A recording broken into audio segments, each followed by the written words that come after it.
आम आदमी कैसे परेशान हो, इसके लिए इस किस्म के निर्णय लिए जिससे लोगों के सामने परेशानी खड़ी हुई। उसी का नतीजा था कि लोकसभा के चुनाव में भारतीय जनता पार्टी ने एक नारा दिया था 400 पार का, और 400 पार का नारा देकर के लोगों से कहीं इस बात के ऊपर मोहर लगवाना चाहते थे कि हमने 10 वर्षों में अच्छे फैसले लिए, हमने देश को 10 वर्षों में आगे बढ़ाने का काम किया। और मोदी जी ने कहा कि हम 400 पार करके देश को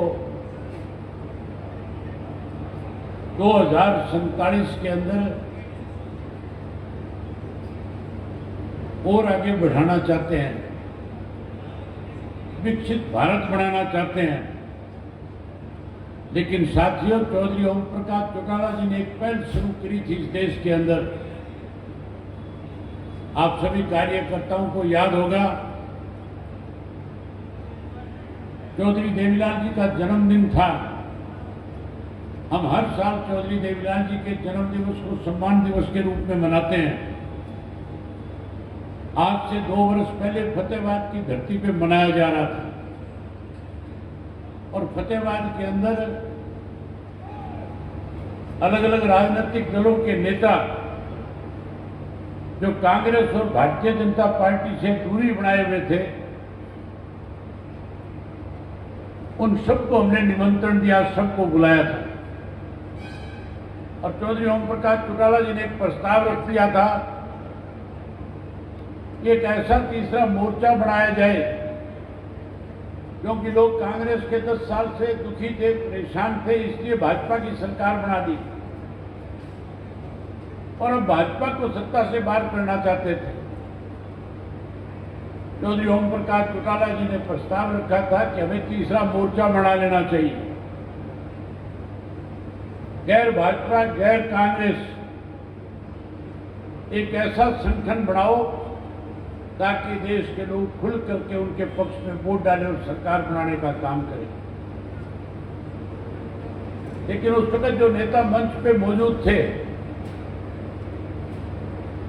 उनमें से नीतीश कुमार जी जब बोलने के लिए खड़े हुए तो उन्होंने चौधरी ओम प्रकाश चौटाला जी से आग्रह किया और कहा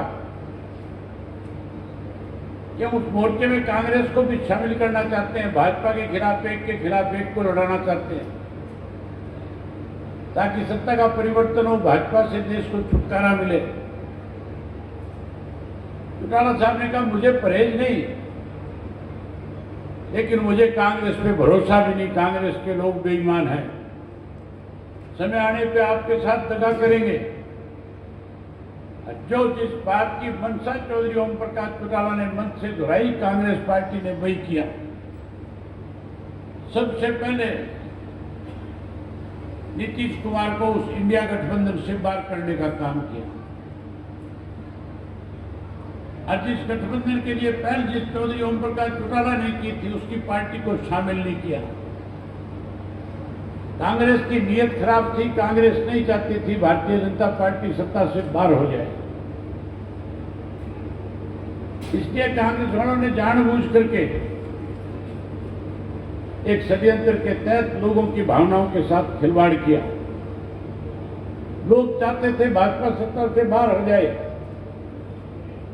लेकिन कांग्रेस ही नहीं चाहते थे भाजपा सत्ता से जाए। साथियों, जहां लोगों ने लोकसभा के चुनाव में बता दिया, और खास करके हरियाणा के अंदर अगर हम उस गठबंधन के साथी होते तो 10 की 10 सीट गठबंधन जीत करके आता, भाजपा सत्ता से बाहर हो जाती। लेकिन भूपेंद्र सिंह हुड्डा की नीयत में खोट था, बेईमान था। वो नहीं चाहता था कि भाजपा का सुपड़ा साफ हो जाए। उदाहरण आपके सामने है, ऐसे ऐसे व्यक्तियों को लाकर के चुनाव में खड़ा कर दिया था जिनकी हरियाणा में कहीं कोई पहचान नहीं थी। ये तो लोगों ने फैसला कर रखा था वरना हुड्डा तो नहीं चाहता था उसके बेटे के सिवाय कोई और दूसरा जीत करके आ जाए। अब लोगों ने फिर फैसला कर लिया कि भाजपा और कांग्रेस जो मिलकर के प्रदेश को कमजोर कर रही है, हमने इनको सत्ता से बाहर करना है। साथियों, लोकसभा के चुनाव के बाद बहुजन समाज पार्टी और इंडियन नेशनल लोकदल पार्टी के दोनों पार्टियों के कार्यकर्ता जहां कहीं भी मिलते थे, आपस में चर्चा करते थे कि अगर भाजपा और कांग्रेस को सत्ता से बाहर करना है तो फिर हमें इकट्ठा होना पड़ेगा। मेरे सामने भी अनेक कार्यकर्ताओं ने इस तरह की चर्चा करी और मैंने इसके लिए हरियाणा के जो प्रभारी हैं बसपा के, उनसे चर्चा चलाई। मैंने कहा बहन मायावती से मुझे समय लेकर के दो, मुझे मिलना है, बात करनी है। उसके साथ साथ रामपाल माजरा जी की भी जिम्मेवारी लगाई, उमेद भान की लगाई कि आप बातचीत करो। और रणधीर जी ने मुझे समय लेकर के दिया बहन जी से, और मैंने भाई जी के सामने हरियाणा प्रदेश की परिस्थितियां जिस किस्म की थी उनके सामने सारी बातें रखी। बहन जी समय भी ये चाहती थी कि हमारा आपस में गठबंधन हो, क्योंकि उन्होंने भी संघर्ष किया सारी उम्र। और इंडियन नेशनल लोकदल पार्टी ने भी चौधरी देवीलाल जी के नेतृत्व से लेकर के चौधरी ओम प्रकाश चौटाला की अगुवाई तक लगातार लड़ाई लड़ने का काम किया, नेतृत्व संघर्ष करने का काम किया। और बहन जी ने संघर्ष करके न केवल यूपी के गरीब आदमी को उसके वोट का अधिकार दिलाने का काम किया था, बल्कि देश की आजादी के बाद बाबा साहब भीमराव अम्बेडकर ने हर व्यक्ति को वोट की आजादी दी थी, हर व्यक्ति को अधिकार दे दिया। लेकिन सही मायने में अगर गरीब आदमी को वोट डालने का अधिकार किसी ने दिलाया तो उस शख्स का नाम बहन मायावती जी है। उन्होंने लंबे समय तक साहब काशीराम जी के नेतृत्व में आंदोलन किया, लड़ाई लड़ी। उत्तर प्रदेश में DS4 के नाम की पार्टी बना करके साइकिल पे चढ़ करके बोरी के कपड़े पहन करके लोगों के बीच में जाकर के अलग जगाने का काम किया था और लोगों को इकट्ठा किया, मजबूती दी, उनको अपनी ताकत और पहचान कैसे बने उसके लिए लोगों से जाकर के बात करी। इसी तरह हरियाणा प्रदेश में चौधरी देवीलाल जी ने कैसे हरियाणा प्रदेश अलग बने, पहले उसके लिए संघर्ष किया। अलग प्रदेश बनने के बाद जब लुटेरों का राज बना, उन्हें कैसे सत्ता से पार किया जाए उसके लिए फिर लड़ाई लड़ने का काम किया। हमने भी चौधरी देवीलाल और चौधरी ओम प्रकाश चौटाला के दिखाए हुए रास्ते पर चल के लगातार हरियाणा प्रदेश के लोगों के साथ न्याय हो, किसान की अनदेखी ना हो, चाहे कोई भी आंदोलन सरकार के खिलाफ इस प्रदेश में था। पिछले 10 वर्षों में लगातार इंडियन नेशनल लोकदल पार्टी का एक एक कार्यकर्ता उस आंदोलन का हिस्सा बनकर के भारतीय जनता पार्टी के गलत निर्णयों को वापस लेने पर मजबूर करता रहा। हमने हमेशा जिन लोगों के साथ अन्याय हो रहा था उनके साथ खड़े हुए उनकी लड़ाई लड़ी। और एक समय ऐसा भी आया कि कैसे इनके खिलाफ अलग जगाई जाए, इसके लिए मैंने पूरे प्रदेश के अंदर परिवर्तन यात्रा के नाम से 4200 किलोमीटर में हरियाणा प्रदेश के 90 विधानसभा क्षेत्र नापने का काम भी किया था।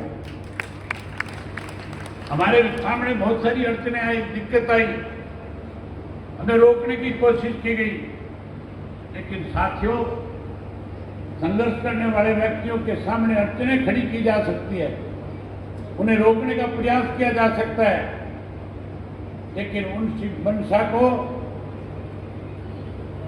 और उनका जो निर्णय है उसके अंदर कोई रुकावट खड़ी नहीं कर सकता। आज उसका समय आ गया है। अगर आप चाहते हो कि भारतीय जनता पार्टी और कांग्रेस प्रदेश से बाहर रहे, बीजेपी सत्ता से बाहर हो और कांग्रेस सत्ता में वापसी ना करे। याद करो कांग्रेस के 10 साल का कुशासन, किस तरह के हालात 10 साल में रहे थे, किस तरह से गरीब लोगों पे, मजदूरों पे, छोटे लोगों पे, छोटी जाति के लोगों को दबाया और कुचला जाता था, कैसे शहर छोड़ करके, गांव छोड़ करके बाहर जाने पे मजबूर किया जाता था, किस तरह के अत्याचार होते थे, कैसे किसान की जमीन 72,000 एकड़ जिसको दफा 6 और 4 पे नोटिस दे करके गरीब आदमी, किसान आदमी को बेचने पे मजबूर कर दिया था, तो जमीन लूट करके बिल्डरों को सौंप दी गई थी और बिल्डरों को सौंप करके कहीं ना कहीं किसान को कमजोर करने का काम किया था। अब समय आ गया उस कांग्रेस को भी सबक सिखाने का, और समय आ गया इस भारतीय जनता पार्टी को जिसने महंगाई बढ़ाई, बेरोजगारी बढ़ाई, जिसने भ्रष्टाचार बढ़ाया, जिसने नशा बढ़ाया और जिसने उसके साथ साथ अपराध की दुनिया खड़ी करने का काम हमारे प्रदेश में किया, ऐसे लोगों को सबक